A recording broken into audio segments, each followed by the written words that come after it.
This is Dr. Meg, and today I'm going to be answering a question I get a lot. Why has the college admissions process gotten so complicated?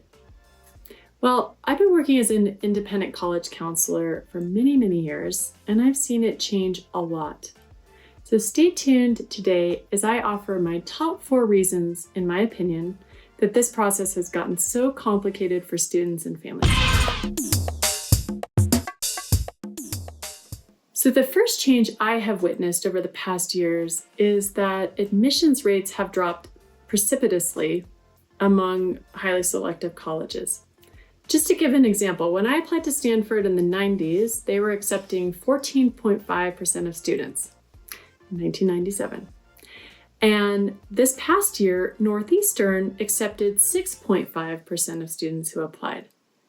So what does this mean? It means that students have to apply to a lot of colleges if they want to be accepted.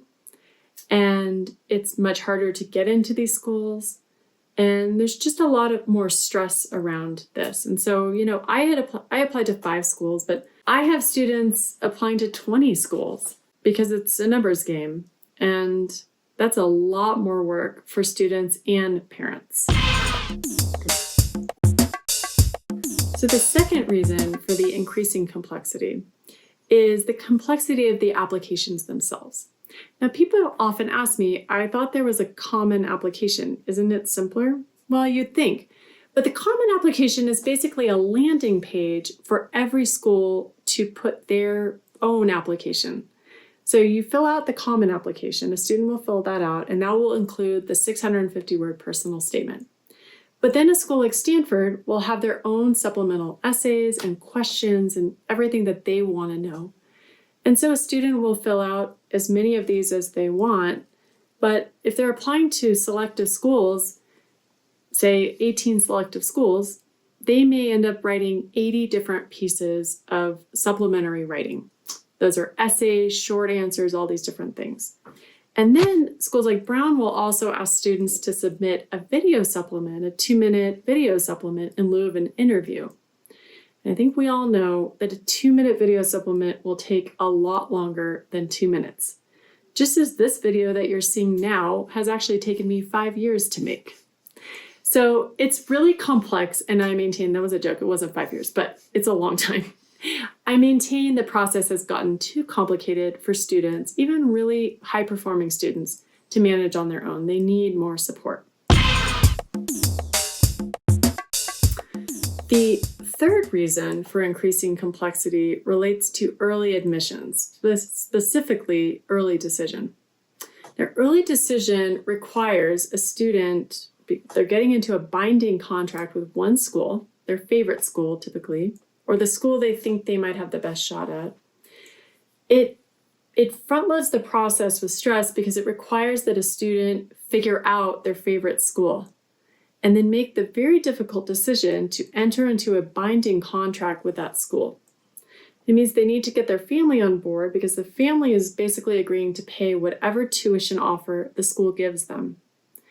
And what this all means is that all the researching of making a school list and figuring it all out, who am I and where do I want to go and what's important to me, this all has to happen a lot sooner. Back in the day, before early decision, students would kind of figure this out as their admissions results rolled in. But now they have to figure it out before. And they have to put together the best application that they can by usually around November 1st. So this means that everything needs to start sooner, but we're talking about high school students, so it often doesn't. And it just means that the process gets very compressed around November 1st, and it can often set parents and students against one another. And the parents see the deadlines coming and they're trying to get their kid to write their essays, but the kids are delaying, they're in avoidance because it's too much, too stressful, too much pressure. And the whole thing can become quite complex and stressful for families. The fourth reason for the increasing complexity is ironic because it's the rise of independent college counselors as an industry. Now, people like me, I used to be an independent college counselor, were brought into a family to help support the process because the process had become so complex. But if you have a PhD in English helping your kid write essays, those essays are going to be better. And it's not because I'm writing the essays for the student, but because I'm teaching them how to write a form that they're not usually learning how to do in high school because they're busy learning expository writing and research and all these other really important things.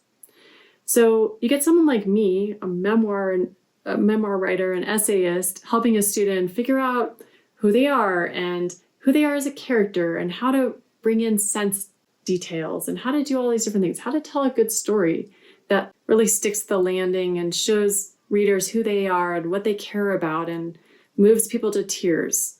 I can teach you how to do that, by the way. Subscribe to my channel. But anyway, say a student is able to do this. Well, admissions start to get a taste for essays that are really well edited and really thought through, and they're on draft 10, not draft 1. The rise of the college industrial complex has been good and bad. The quality of everything has gone up, but so has the stress on families and students. Thank you so much. I hope this has been helpful to you. If it has, I can't believe I'm going to say this, please make sure to subscribe to my YouTube channel and like it, and sign up for my free guide, my top 10 tips for massively reducing stress in college admissions. This is Dr. Meg. I'll see you soon. Thanks.